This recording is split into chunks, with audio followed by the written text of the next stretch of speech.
Bismillahirrahmanirrahim. Assalamualaikum warahmatullahi wabarakatuh. Alhamdulillah, salatu wassalamu ala rasulillah wa ala alihi wa sahbihi wa man walah. Wa la hawla wa la quwwata illa billah. Rabbi syrah li sadri wa yassir li amri wa hlul 'uqdatam min lisani yafqahu qawli, amma ba'd. Kaifa halukum? Subahul khair. Anak-anakku 6A ikhwan dan 6B akhwat. Alhamdulillah kita masih diberikan kesehatan untuk bisa tetap mempelajari ilmu Allah Subhanahu wa taala, yaitu ilmu diniyah. Insyaallah hari ini seperti biasa hari Kamis jadwalnya untuk mapel hadis, Quran hadis. Insyaallah kita akan masuk ke bab ketiga, yaitu tentang hadis keutamaan tauhid. Ya, hadis keutamaan tauhid. Yang akan kita pelajari yaitu tentang lafaz hadis yang insyaallah pekan depan akan kalian hafalkan dan distorkan ya, lafaz hadis. Jadi persiapkan mulai hari ini, storannya pekan depan. Terjemah, lalu kandungan hadis dan keutamaan tauhid. Kita langsung saja. Lafaz hadisnya adalah man syahida alla ilaha illallah mukhlishan min qalbihi dakhalal jannata wa lam tamassahun nar. Satu ulangi. Jadi yang mau mendengarkan silakan, lalu dihafalkan sesuai bacaan yang di atas. Man syahida alla ilaha illallah mukhlishan min qalbihi dakhalal jannata wa lam tamassahun nar. Artinya, barang siapa bersaksi bahwa tiada Tuhan yang berhak disembah kecuali Allah dengan penuh keikhlasan dari hatinya, maka dia masuk surga dan tidak terdisentuh oleh api neraka. Hadis riwayat Tabrani.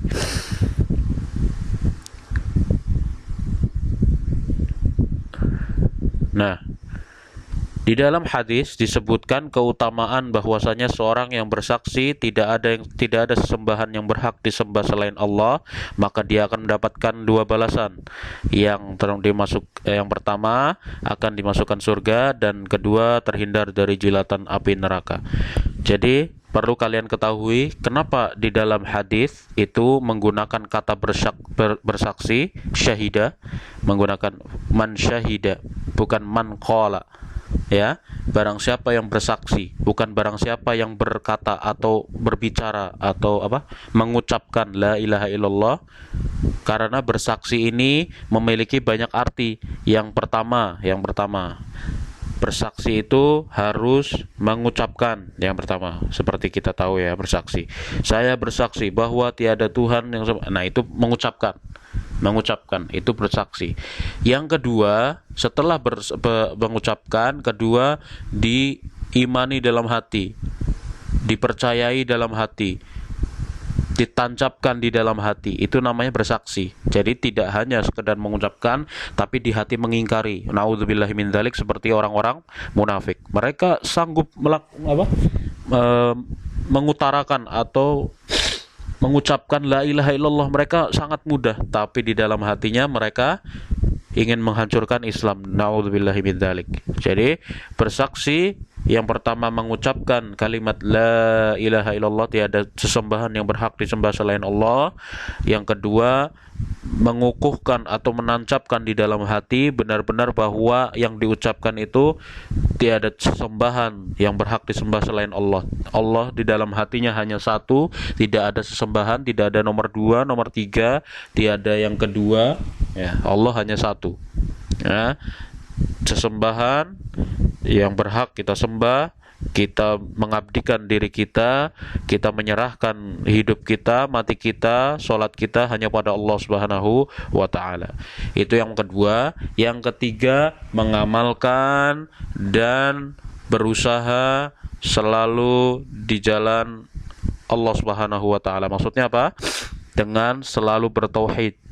Jadi amalan dia, perbuatan dia, setelah dia mengucapkan la ilaha illallah, hatinya kukuh, kokoh dan yakin bahwa tiada Tuhan selain Allah, lalu tinggal dia amalkan. Perbuatan dia sehari-hari mencerminkan enggak kalimat tauhid ini? la ilaha illallah. Dia mengucapkan la ilaha illallah, di hatinya meyakini, tapi dia masih suka membaca zodiak. Dia masih suka membaca ramalan-ramalan di internet. Na'udzubillahi min dzalik. Itu termasuk saksinya berarti batal. Jadi dia hanya mengucapkan. Apa bedanya dia dengan orang-orang munafik? Jadi bersaksi ini mengandung 3 makna. Yang pertama, Ustaz ulangi ya. Kenapa Ustaz selalu ulangi? Karena banyak dari orang-orang ini yang hanya ngomong bersaksi itu menyamakan dengan ucapan. Yang benar bersaksi itu mengandung 3 makna. Yang pertama, mengucapkan. Memang mengucapkan. Tiada sesembahan yang berhak disembah selain Allah. Tidak ada Tuhan selain Allah. Hatinya mengingkari. Atau hatinya yakin bahwa Allah itu satu, Allah itu yang berhak disembah. Tapi perbuatan sehari-hari dia mendatangi dukun, ya, dia meminta sesuatu kepada selain Allah, kepada pohon, kepada lautan, kepada yang lain, kepada jin, naudzubillah min dzalik. Itu maka kesaksiannya Allah akan hapus dan Allah tidak akan terima kesaksiannya karena dia telah berbuat syirik. Lawan dari tauhid adalah syirik. Ya. Allah tidak akan mengampuni dosa syirik. Innallaha la yaghfiru ayyushraka bihi wa yaghfiru ma dzuna dzalika liman yasha. Sesungguhnya Allah itu innallaha la Allah tidak akan mengampuni dosa syirik dan mengampuni dosa-dosa selain syirik. Biidznillah, dengan kehendak Allah.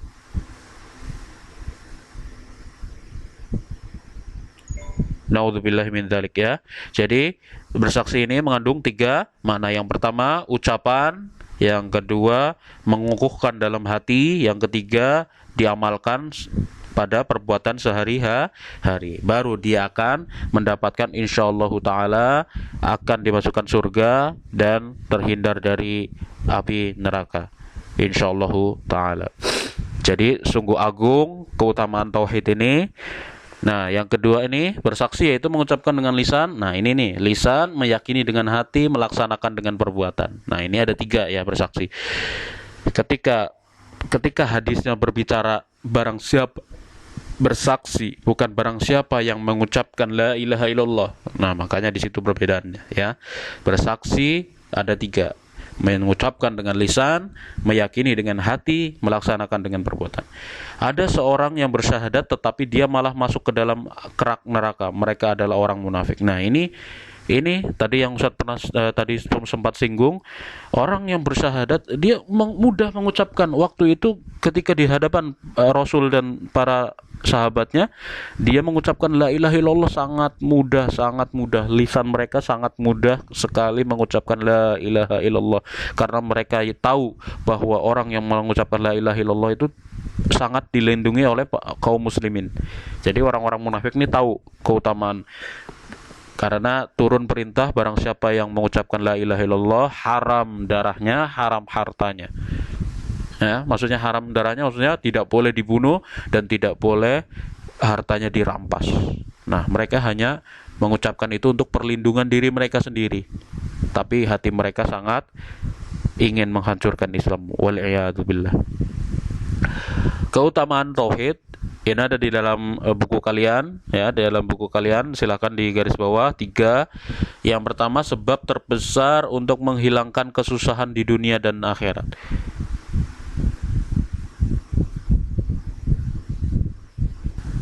Ya, yang kedua, tidak membuat yang mengucapkannya kekal di neraka. Nah, tidak membuat yang mengucapkan la ilaha illallah dengan ikhlas di dalam hati, dia tidak kekal di neraka. Mungkin karena dosa-dosanya yang ada dosa-dosa besar, Allah dan timbangannya itu lebih berat kepada keburukan, Allah akan cuci dia di neraka, tapi tidak akan kekal. Beda dengan orang-orang kafir, dia akan kekal di neraka dan tidak ada harapan untuk masuk surga. Yang ketiga, dapat menghapus dosa-dosa besar apapun dosanya kecuali syirik. Nah, ini ada 2 kondisi. Yang nomor 3, yang pertama untuk orang-orang yang memang non muslim atau dia belum masuk Islam. Ketika dia mengucapkan syahadat asyhadu an la ilaha illallah, kami bersaksi bahwa tiada Tuhan selain Allah dan Nabi Muhammad Rasul Allah, lalu dia akan mendapatkan yang ini, dia akan dihapus dosa-dosa ketika dia belum masuk Islam, dan dia akan ketika memasuki Islam atau dia bersyahadat untuk pertama kalinya, dia seperti bayi yang baru dilahirkan. Itu keutamaan tauhid. Jadi benar-benar mengucapkan la ilaha illallah. Lalu yang kedua, ini untuk orang-orang muslim yang sudah muslim dan dia meninggal nanti di akhirat. Allah berfirman tadi, innallaha la yaghfiru ay yushraka bihi wa yaghfiru ma dzuna dzalika liman yasha. Sesungguhnya Allah itu tidak akan mengampuni dosa syirik, tapi Allah juga akan menghapus dosa-dosa di bawah syirik atau selain syirik dengan kehendak Allah. Jadi keutamaan tauhid itu sangat besar.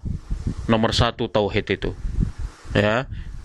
Maka kita sebagai seorang muslim kukuhkan tauhid kita di dalam hati. Tiada sesembahan, tiada kita bergantung, tiada kita meminta rezeki, tiada kita meminta perlindungan kecuali hanya pada Allah Subhanahu wa taala. Pegang itu erat-erat, maka dia akan menyelamatkanmu nanti di akhirat, insyaallah taala. Begitu saja tadi ya. Jangan lupa pesan Ustadz untuk menghafalkan mulai dari sekarang. Insya Allah mudah kok itu untuk pekan depan. Lalu juga jangan lupa untuk tulis nama seperti biasa di kolom komentar. Yang belum nulis nama masih banyak ya. Ustadz pengen tahu saja yang nonton video Ustadz ini murid-murid Ustadz atau ada orang lain gitu loh. Kalau masa yang nulis cuma 19 orang, 20 orang ya. Coba buktikan kalau kalian sudah menonton. Oke? Ditulis di kolom komentar ya namanya ya. Wassallallahu ala nabiyina Muhammad. Assalamualaikum warahmatullahi wabarakatuh.